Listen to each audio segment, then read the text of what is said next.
Ahead in this broadcast, the Kenya Union of Clinical Officers threatened to down their tools with at least 6 of them testing positive for COVID-19.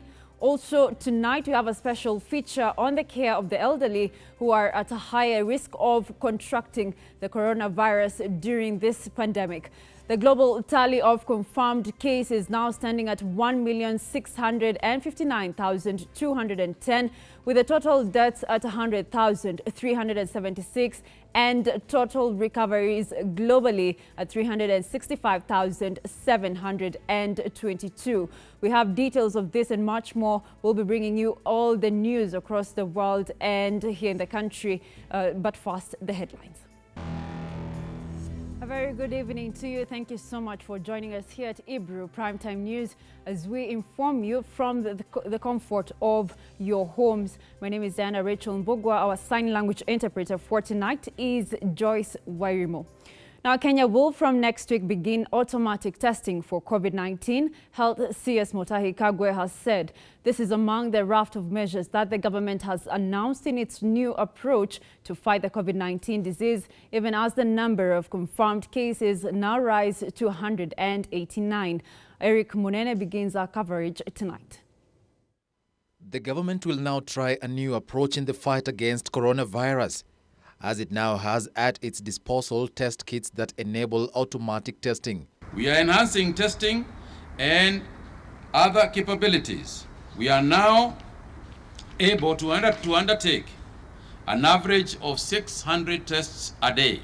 This number will be scaled up in the coming days. Kenya has reported 5 new coronavirus cases, bringing the country's total number to 189, according to the health CS, who also had some good news today in the middle of the not-so-good statistics. I'm also glad to note that today an additional 10 individuals will be discharged from our Bagathi COVID-19 isolation facility. And this is good news indeed. It is a Good Friday. But even as the government applauds Kenyans for taking seriously the pandemic, there is still a possibility of the number of the COVID-19 cases hitting 10,000 by the end of April, as had been projected last month, according to the Health Acting Director General Patrick Amoth. Reason is that we have not gone to do community-based testing, and the results that we have been relaying to you here on a daily basis are basically results from our quarantine sites. We have continued to test and managed to test some 504 samples. Out of this number, some 5 have tested positive for the coronavirus disease. Therefore, we now have 189 Kenyans with confirmed positive, confirmed as positive. Meanwhile, Kenyans will be fined 20,000 shillings or sentenced to 6 months in jail if found not wearing a mask in cars or matatus. The government has gazetted hefty penalties for Kenyans if found breaking directives issued in line with the Public Health Act. A Kenya Gazette supplement number 41 signed by Health Cabinet Secretary Mutahi Kagwe indicates that failure to wear a mask while using public or private transport and failure to maintain social distance are among the offences that will attract the penalties. Eric Mnene, Ebru TV. Now, in light of reports that Kenyans living in China have been undergoing anguish at the hands of the Chinese, the government has stepped in to assure that a solution is being sought to ensure the safety of Kenyans. The Ministry of Foreign Affairs says that China has assured that it will step in to ensure that Africans are safe. Thursday, and the social media was awash with pictures of Africans who were allegedly being kicked out of their flats in Guangzhou, China. Everybody's outside. According to the reports, the Chinese were kicking out Africans, among them Kenyans, whom they accused for the spread of the novel coronavirus that has ravaged the world with wanton abandon. Why? Some of the people spent their nights under bridges, with a section of Kenyans in China accusing the Kenyan ambassador to Beijing, Sarah Serem, of not being responsive to their situation. However, the government has come out to say that it is aware of the situation in which the government of China has undertaken stringent testing of foreigners and Chinese nationals alike to forestall imported and asymptomatic cases of COVID-19 in Guangzhou and other areas of China. In a statement, the Ministry of Foreign Affairs acknowledges that the move to test has precipitated unfair responses against foreigners, particularly of African origin, from some members of the local community in Guangzhou, especially landlords. The statement says that the embassy in Beijing is aware of the matter and has officially expressed concern about these developments and is working with Chinese authorities to tackle the matter expeditiously. The ministry claims it has received assurances from the Chinese embassy in Nairobi that China takes a serious view of the situation and that local authorities in Guangzhou have been tasked to take immediate action to safeguard the legitimate rights of the Africans concerned. Look at the Chinese police. They won't allow us to rest. They chase us away from our house. We don't have anywhere to live. They are pursuing us. Why? The statement says that in view of the commitment, it expects an early and comprehensive resolution to the benefit of Kenyan nationals in China. The ministry urged all Kenyans in China to remain in touch with the embassy, either directly or through their Kenyan community leaders. Now, today, Christian faithfuls worldwide observed Good Friday, a day when, according to the Christian doctrine, Jesus was tortured and crucified. This year's Good Friday and Easter weekend coming at the heart of the COVID-19 pandemic, with governments and the World Health Organization calling on people to remain indoors. Take a look. A day that is traditionally observed by processions replicating the trial and death of Jesus Christ in Calvary has seen a shift in tradition as the global coronavirus pandemic has forced many to stay at home and churches shut, as many governments and the World Health Organization recommend staying home and social distancing, which they say would help stop the spread of the killer virus. It is now 3 p.m. on a Good Friday, a very critical time because according to the Catholic doctrine, it is a time when Jesus Christ died on the cross. On a normal Good Friday, at a time like this, in a place like this, the Holy Family Basilica, it would be filled with people with reenactments of the actual crucifixion of Jesus Christ. But as you can see right around and behind me, it is empty due to the global coronavirus pandemic. The Vatican Office for Liturgical Celebrations of the Pope had to quickly reorganize the way these liturgies are celebrated this year during the coronavirus lockdown, with the Pontiff celebrating the Holy Thursday Mass in an empty cathedral. Questa messa sin ricordare I sacerdoti. And in line with that, priests in Kenya had to follow suit, although many of them maintain that they have never seen anything like this before. Oh, this is for the first time. I have not gone through such a situation before. The government here banned all the gatherings, including churches, who have resorted to spreading the gospel online. Watu wakae nyumbani. Stay at home. You have no reason to go anywhere. Hakuna mambo ya party. Hakuna mambo ya mbuzi. Ati tunaenda kula mbuzi pahali fulani. Hakuna hiyo. Kwa hivyo kama hakuna mbuzi na hakuna party na hakuna bar na hakuna chochote, unaenda kufanya nini? Weka nyumbani. The Health Ministry is urging you to remain indoors during the Easter weekend, presenting a change in doctrine for the first time in a lifetime. But prayers, we are not stopping. We continue to pray. We all the more pray, all the more. Normally, the day would have seen individuals acting as Jesus being tortured and actually nailed on a cross to mimic the century-old tradition. Well, I do hope you had a very good Friday despite all these happenings. Now, President Uhuru Kenyatta has sent a message of goodwill to Kenyans as they celebrate a virtual Easter holiday in which all activities have been brought to a halt by the raging coronavirus pandemic. Kenyatta says that although the circumstances are unusual, he is optimistic that Kenyans will defeat the pandemic. This year's holiday is unlike any other, as Kenyans have strictly been told to stay at home, with another 4 counties on containment. This is due to coronavirus pandemic, which has so far claimed the lives of 7 people, and almost another 200 have the disease.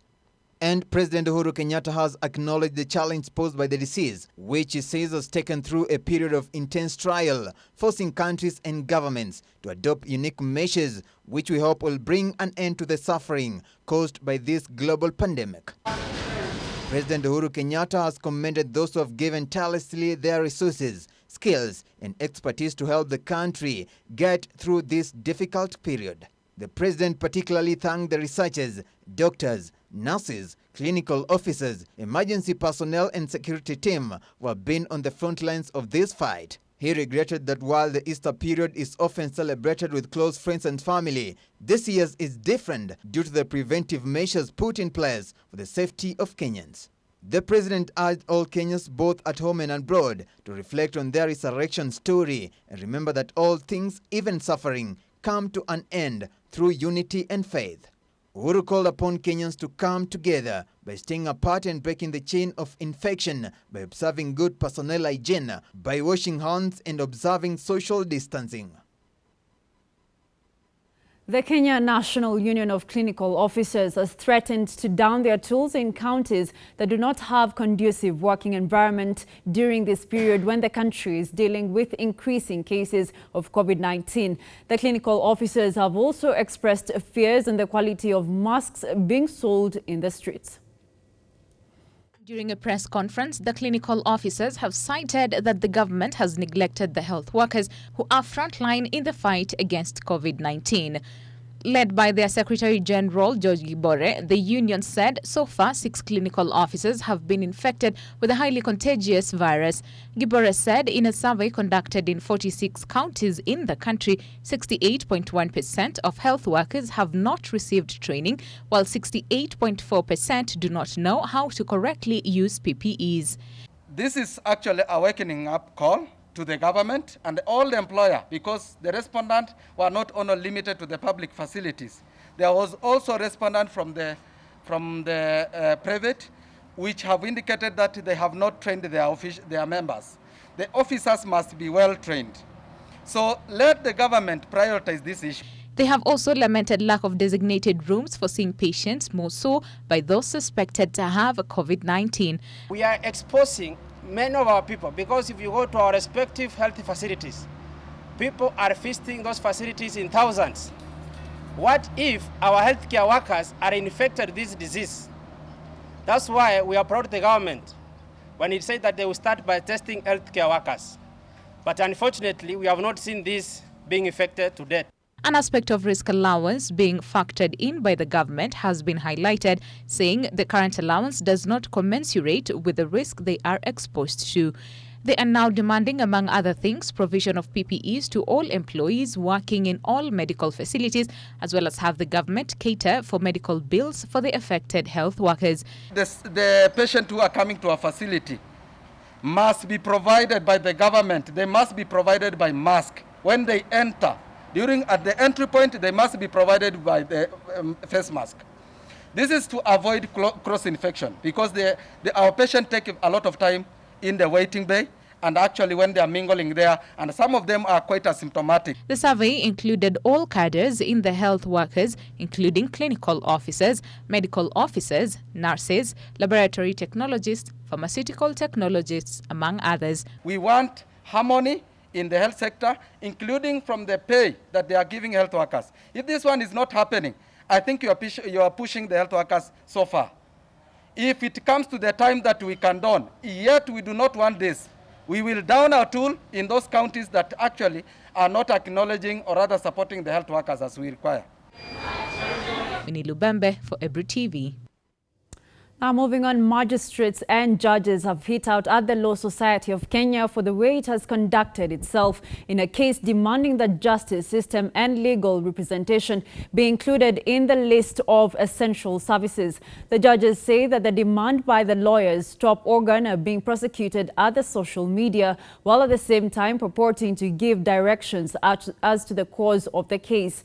Kenya Magistrates and Judges President Jacqueline Kamau noted that the judiciary has has only scaled down its operations but was working round the clock to deliver decisions by harnessing computer technology. She expressed appreciation that lawyers have to earn a living just like everyone else, but it was to be remembered that the safety and well-being of judges, magistrates and kadhis must not be underrated.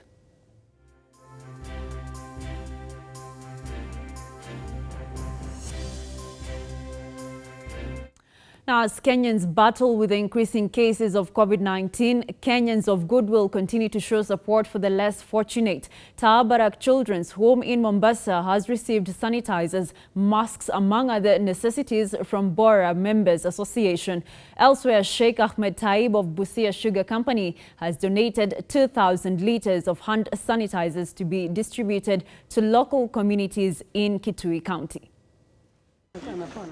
Speaking during the exercise, Sheikh Ahmed Taib, officer in charge John Lucas, said the moved to action to help curb the spread of the virus amongst less fortunate communities exposed to a greater danger of contracting the disease due to lack of disinfectants.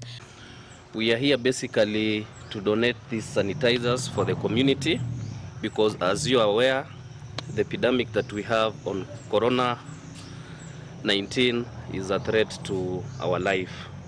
And I'm also appealing to the rest of the community to actually assist in fighting this epidemic. Receiving the sanitizers at his office, Otieno Okwach, the acting Kitui County Commander, lauded the team for the good gesture to share with the less fortunate. Bado tunahitaji mamask, bado tunahitaji usaidizi kwa njia yoyote.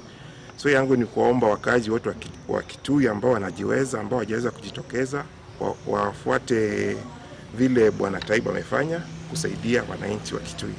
Hizi msaada zitasaidia afisa wote katika hii kaunti, ni kaunti kubwa, na tutahakikisha kwa kila mtu amepata. A similar exercise was conducted in Mombasa County, where Tabarak Children's Home received items necessary for COVID-19 prevention. Led by their director, Zulkar Jivanji, the Bora Members Association donated flour, cooking oil, masks and sanitizers to the home. We are coming out and donating and helping each another to our needy kids of Kenya, and we are very thoughtful of them on this day. So we are grateful to all that they have accepted our donation, and they are in this spirit that we are always thinking of them. The association members say they intend to extend help to other institutions in Kisauni area, including Nyumba ya Wazee, Mombasa Children's Home in Kizingo, and Mbugua Salama Homes, among others. President Uhuru Kenyatta and his deputy William Ruto have urged other Kenyans to be their brothers' keepers during this difficult time. Winnie Lubembe for Ebru TV. Now, care of elderly persons who cannot fully meet their needs has been a challenge to families due to the huge social and economic burden they pose. The situation has been complicated by the onset of the coronavirus, in which the aged have been said to easily succumb to the disease much more than younger persons. Milia Kisenya explores the challenge in light of government preparedness in tackling the virus. Have a look. Based on the available information by the World Health Organization about the COVID-19, the elderly and those with underlying health conditions are at a greater risk of getting severe illnesses. But what exactly places the elderly in the society at this greater risk? To unravel that puzzle, I head to Kiambu County. In the leafy suburbs of Kikuyu town lies a center that gives a shelter to the elderly. The center, well known as PCA Thogoto Home for the Aged. The center is known for giving a second home for the elderly who have lost hope after losing contact with their families or have suffered rejection.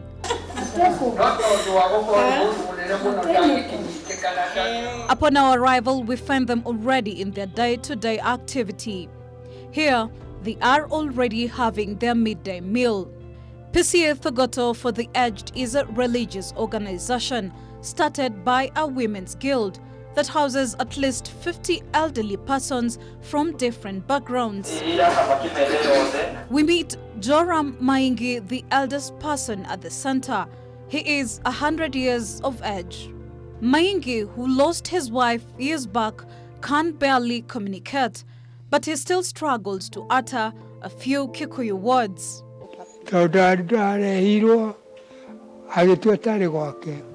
They brought me here and made it feel like home. They are very good people. The person who brought me here is called Karanja, and I think he works for the Ministry of Environment.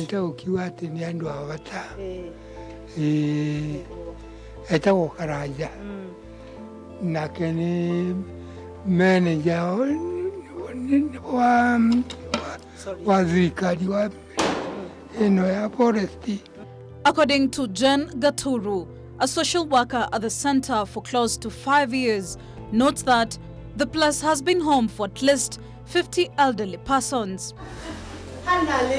And asked why she settled to be a social worker at the home. I had no granny so close to me because my dad was an orphan. He grew as an orphan. And how he taught us that every old person is your shosho, is your granny. Handling the elderly in the society, as Jen Gaturu narrates, is not a walk in the path. Patience and palliative care is required, especially with the current COVID-19 outbreak in the country. You see somebody, you take him to hospital or heart hospital, and the disease is diagnosed as terminal disease.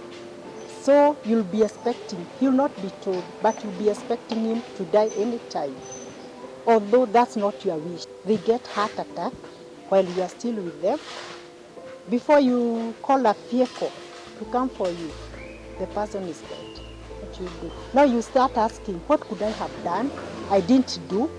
That keep on niggling in your mind. Currently, with the COVID-19 outbreak, the elderly in the society are the most vulnerable, with the WHO now calling upon caregivers to be more vigilant and ensure that they are not exposed. According to Dr. Razaki Giasi, a research scientist for the elderly at the Africa Population and Health Research Center, the age whose population in Kenya stands at 6%, are at greater risk of contracting COVID-19 because of their weak immune system. What is happening in Europe, in China, and other places, if it should come to Africa, I think we will really suffer a lot. The time will come and we wouldn't have our parents, our grandparents living with us any longer. So we should start right now putting some mechanisms in place. And as a country, are we prepared to ensure the safety of the elderly? Razaki explains.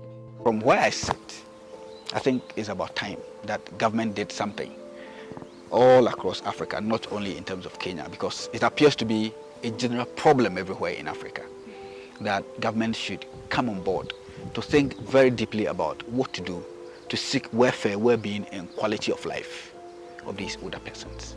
So far, 2 elderly persons have succumbed to the virus, the latest victim being a 63-year-old Kenya Airways captain, Daudi Kibati, who contracted the virus while on duty, and the other was a 66-year-old consultant engineer who was the first case to succumb to the virus. So in efforts to ensure the safety of the elderly, the government has set aside funds of about 10 billion Kenya shillings and placed them under vulnerable persons, with the health CS on the other end calling upon the youth to help in the fight by protecting the elderly. As of now, what is left, according to Jen Gaturu and Dr. Giasi, caring for the elderly, ensuring their safety, will see us protect their population with these tough times that continue to bite the economy. Older people in the society. I keep saying this, that we are growing. We were born, young people and all that. Now we are growing. This is where we are. The next 20, 30 years, where are we going to be? We are all going to be older, so to speak. What I can urge the young people, they be patient to the parent they have, or there are old people who are surround them, because you not do it forever. There are somewhere they are going, and all of us we are heading there. one day we'd go back to our Maker. And when going to that journey, we have to go peacefully and happily. At PCA Thogoto Center, the over 50 elderly persons continue to hold on with those in charge, making sure that their health is protected. Isolation, loneliness, and boredom are among the key issues faced by the elderly in the society, and much more to that, neglection from their families. But what matters right now is such places such as the Thogoto Home for the Aged that they have embraced as their safe havens. Milia Kisenya for Ebru TV.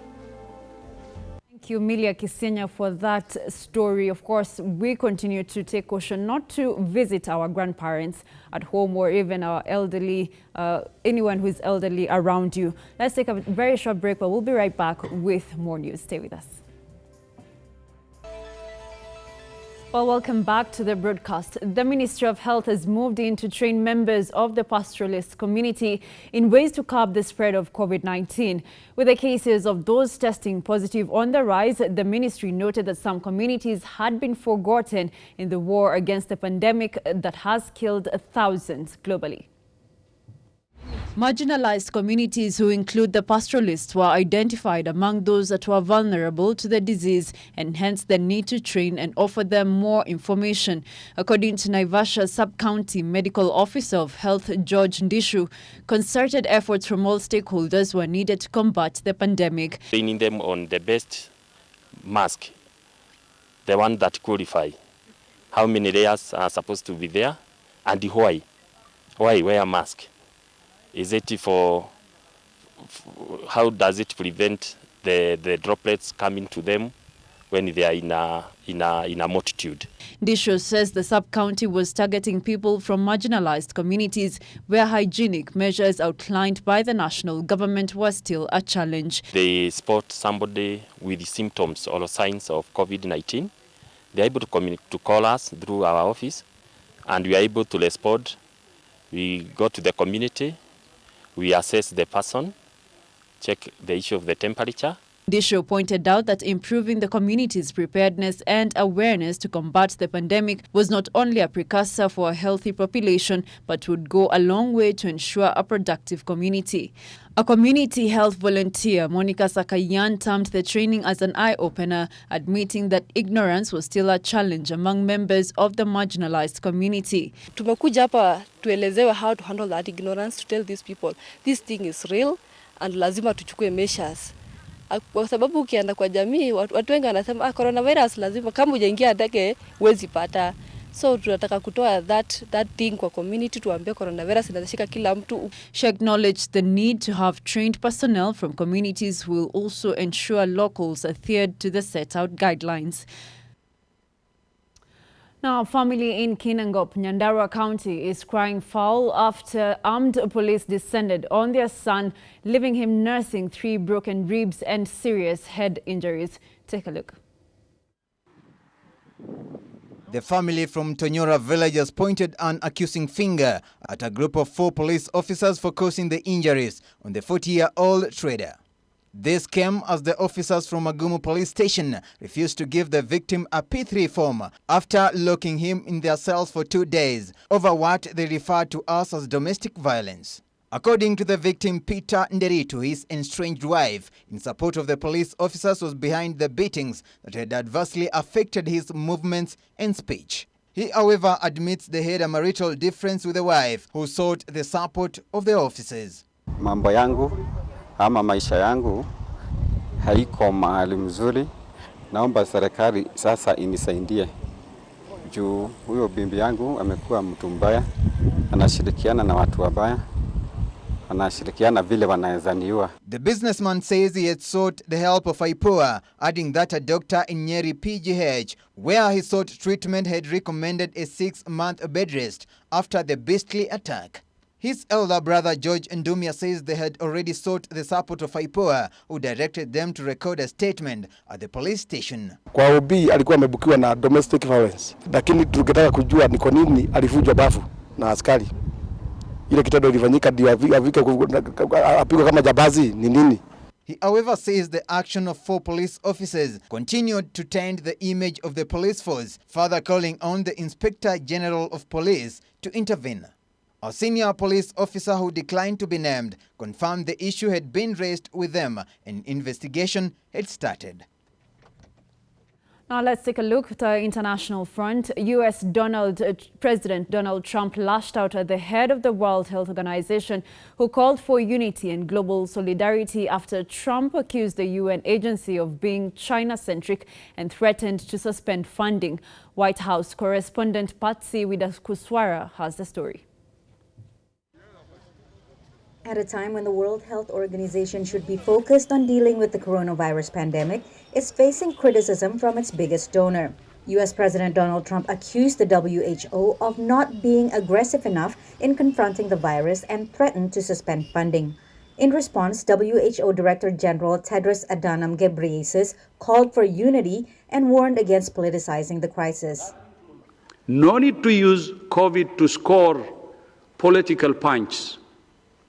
No need. You have many other ways to prove yourselves. So when he says politicizing, he's politicizing. That shouldn't be. But look, we spend $450 billion, $452 billion, almost $500 billion last year, hundreds of billions in previous years. And they got to do better than that. Trump accused the WHO of being slow to react to the pandemic, despite it declaring COVID-19 as a public health emergency of international concern weeks before the U.S. declared a national emergency. Trump also accused it of being China-centric. The agency has praised China's response to the pandemic, and critics say it may have been too trusting of Beijing, who initially tried to conceal the outbreak in Wuhan. So I think that there is both a legitimate concern here about the WHO perhaps pandering to China. There is some evidence of that, although it's to be determined. We don't really know.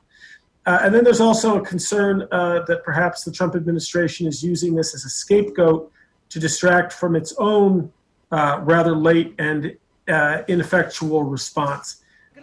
On the same day Trump threatened to suspend WHO funding, the U.S. announced an additional $225 million to boost COVID-19 response efforts worldwide.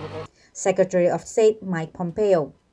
That's on top of the roughly $274 million in funding we've already deployed to 64 countries across the globe. Pompeo said the aid is part of U.S. continued global leadership in the pandemic, which some analysts view as lacking. If we want to remain a global power, one of the things that the world expects us as a global power is to help solve this problem. We need to be seen as solving the global COVID problem, because if we aren't, China's going to happily step in and try and take the credit. Publicly, Trump has welcomed China's global role in the pandemic. Earlier this month, he said that he views it as a positive if Beijing is helping other countries. Now, across the world, authorities are imposing unprecedented restrictions on citizens' freedom in an effort to try to prevent the spread of the coronavirus. But human rights groups warn that some governments are exploiting the state of emergency to grab power. The extraordinary restrictions on basic freedoms are in most cases necessary to fight the COVID-19 virus, says Human Rights Watch Executive Director Kenneth Roth. But sadly, we're also seeing governments that are actually much more focused on using the virus as a pretext to crack down on their critics and to consolidate their power. In China, the origin of the virus, doctors in Wuhan tried to alert the world to the dangers of the new disease. And the Chinese authorities, rather than heeding that warning, suppressed it. They censored them. They reprimanded them. And that gave the virus a 3-week disastrous head start, during which time it went global. In the months since, normal checks on power in country after country have been suspended, warns United Nations Special Rapporteur Agnes Kalamar.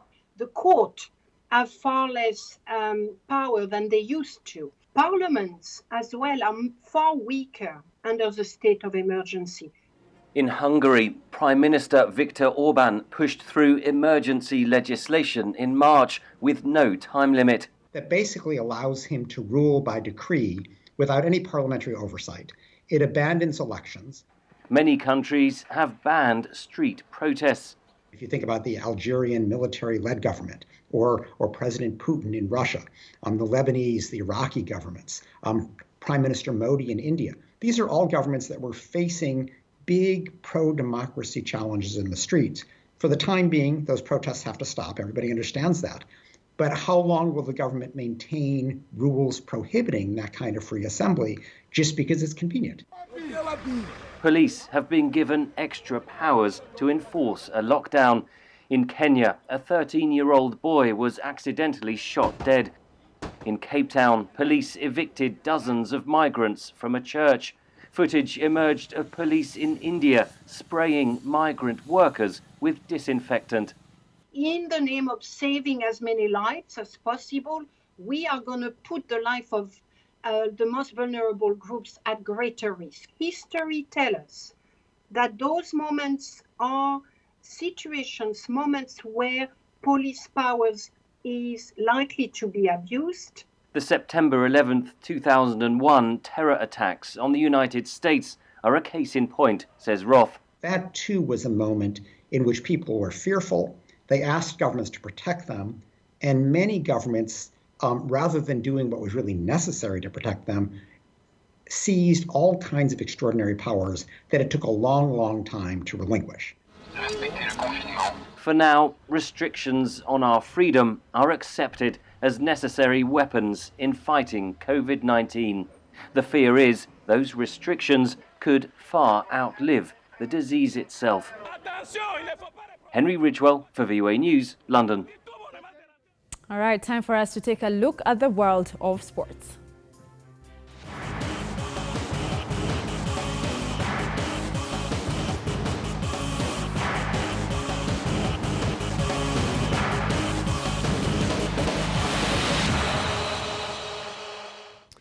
The Kenya Rugby Union is now the first sports federation in the country to cancel its entire 2019-2020 season due to the coronavirus pandemic. The union says all league and cup competitions will not continue due to the COVID-19 crisis that has paralyzed all sport. KRU says the directive also affects the Kenya Cup, KRU Championship, Nationwide Leagues, Enterprise and Mwamba Cups. The cancellation means that there will be no promotion or relegation in any of the leagues, with all teams remaining in their current division.